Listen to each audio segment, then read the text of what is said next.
Sir ఇప్పుడు ఆంధ్రప్రదేశ్లో పర్టికులర్గా విజయవాడ ప్రాంతంలో ఈ బుడమేరు పొంగటం వలన అమరావతి ఏవైతే ప్రపోజ్ చేశారో అంతా మునిగిపోయిందని చెప్పి వైసీపీ వాళ్ళు చెప్తున్నారండి.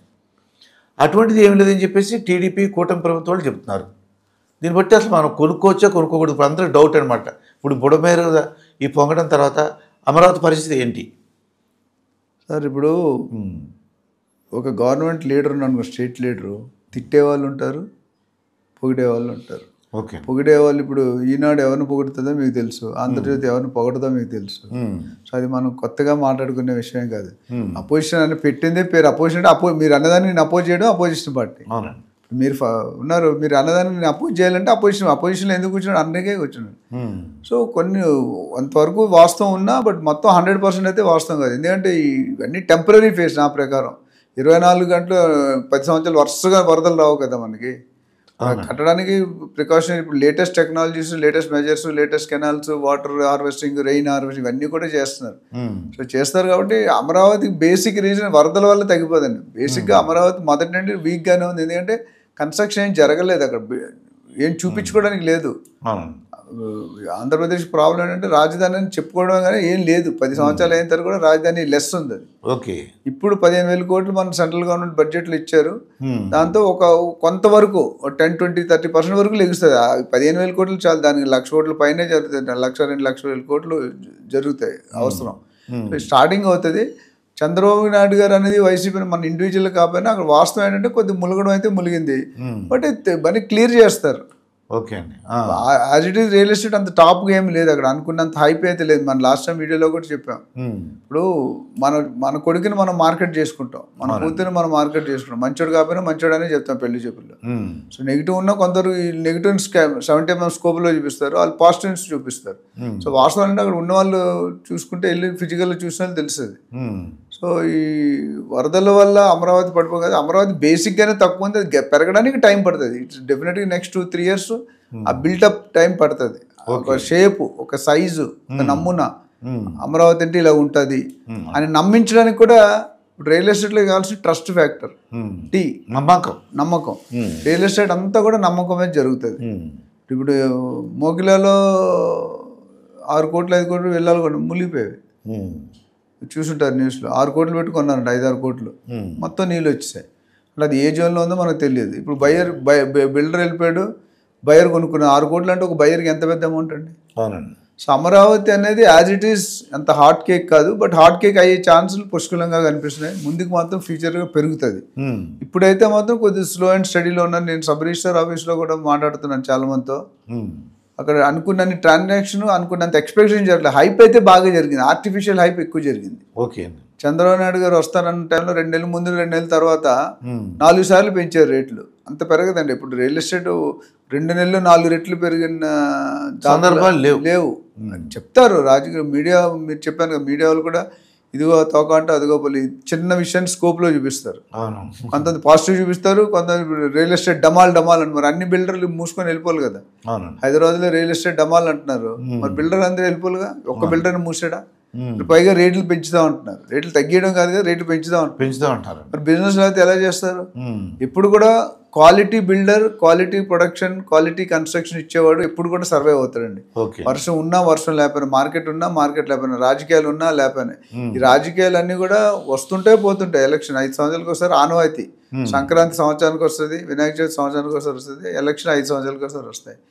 ఎలక్షన్ వచ్చినప్పుడు క్యాష్ మూవ్మెంట్ ఉండదు, లిక్విడిటీ ఉండదు.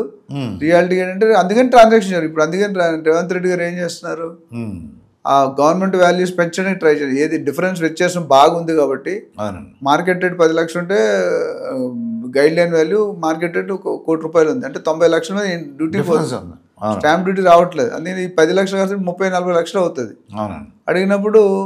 అయినప్పుడు పబ్లిక్ గవర్నమెంట్ కూడా రెవెన్యూ 3 రెట్లు 4 రెట్లు పెడుతుంది. ఇప్పుడు ఎంత 7.6% అంటే 10% చెప్తాం. లేకపోతే 10 లక్షలు కాస్త 40 లక్షలు అయితే 40 లక్షలు 7 అంటే 3 lakhs వస్తుంది. 76,000 బదులు 3 lakhs వస్తుంది. అంటే ప్రజలు నష్టపోతారు, కొద్దిగా ఇబ్బంది అవుతుంటారు వాళ్ళకి. ఏం లేదండి. ఇప్పుడు at the end of the day నేను అంతకుముందు చెప్పాను బడ్జెట్లో మాట్లాడాడు, నరేంద్ర మోడీ గారు షాక్లు ఇవ్వడు, షాక్ ట్రీట్మెంట్స్ ఉండవు. ఇంక్రిమెంటల్ స్లోగా దిగుతుంది కత్తి లాగా. తెలియదు, మీకు దిగుతున్నట్టు కూడా తెలియదు. అది కత్తి దిగుతుంది స్లోగా పద్ధతిగా దిగుతుంది. నాగార్జున గారు అంటారు లేదా మహేష్ బాబు గారు, ఏం చాలా పద్ధతిగా కొట్టాడు రా బాబు అని. పద్ధతి కూడా తిన్నాం. చాలా మంది అడుగుతారు మీరు పర్సనాలిటీ ఇలా మెయింటైన్ చేసుకునే కారణం ఏంటంటే ఏమి తింటాను, ఏవి తిన్నా పద్ధతిగా తింటాను అంటాడు. అట్లా ఇక్కడ ఏంటంటే నరేంద్ర మోడీ గారు ఇన్ని సంవత్సరాల బడ్జెట్లో ఎక్కడైనా షాకింగ్ ఇచ్చాడా? ఎక్కడ లేదు. బట్ ఆయన అనుకుందంతా యూపీఐ ట్రాన్సాక్షన్ కావాలనుకున్నారు, బ్లాక్ ఇది వైట్ కావాలని అవుతూనే ఉంది. ఇప్పుడు అందరూ ఎంతోమంది 180 మంది యూపీఐ వాడుతున్నారు, క్యాష్ ఎవరు వాడుతున్నారు? అవునండి, వాడట్లే కదా. సో అట్లా ఏంటంటే ఇక్కడ ఇంక్రిమెంటల్గా ఉంటుంది.